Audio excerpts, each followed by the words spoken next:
Imagine standing on a film set. The pressure is high, the light is fading, and you have exactly one shot to capture a moment that will never happen again. You don't need a camera that just records, you need a tool that breathes with you. For years, the Sony FX3 has been the gold standard for independent filmmakers and high-end content creators. But today, the game has changed forever. The successor is here. This is not just an incremental update. This is the Sony FX3 Mark II, and it is about to redefine everything you thought you knew about handheld cinematography. If you are watching this, you aren't just looking for a new toy. You are looking for a competitive edge. You want to know if this is the machine that justifies its price tag, and whether it truly earns the Cinema Line badge on its chassis. In this video, we are going deep. We are stripping away the marketing fluff and looking at the raw power, the sensor physics, the redesigned ergonomics, and the color science that makes this camera a mini Venice 2. By the end of this, you won't just know the specs. You'll know exactly why this is the only camera you might ever need. Let's start with the heart of the beast, the sensor. Sony has always been the king of low light, but with the FX3 II, they've pushed the boundaries of dynamic range to a level that feels almost unfair to the competition. We're talking about a refined global shutter architecture that eliminates rolling shutter artifacts entirely. Think about that. High-speed action, whip pans, fast-moving subjects. Everything is rendered with the organic fluid motion of high-end celluloid film. No more jello effect.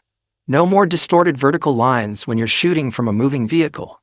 This is pure, unadulterated motion. But the sensor is only half the story. The real magic lies in the internal processing. The new Bionz XR Plus processor is a monster. It handles massive data rates without breaking a sweat, allowing for internal 4K recording at frame rates that used to require an external recorder and a prayer. We are looking at 120 frames per second in full 4:2:2 10-bit depth, with zero crop. This means your wide-angle lenses stay wide, and your slow motion looks as crisp and detailed as your standard footage. The level of oversampling here is staggering.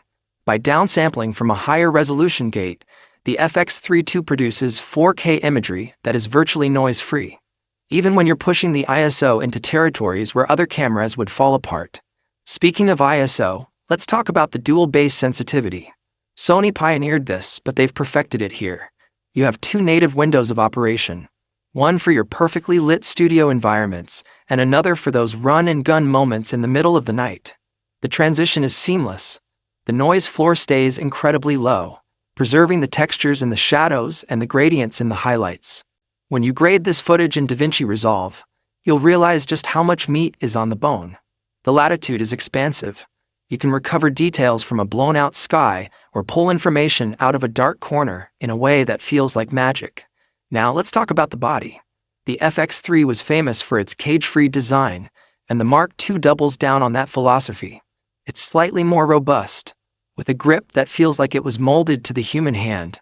They've added more customizable buttons, allowing you to map every essential function to your fingertips. But the biggest change? The cooling. We all know the nightmare of a camera overheating in the middle of a crucial interview. Sony has redesigned the internal fan system. It's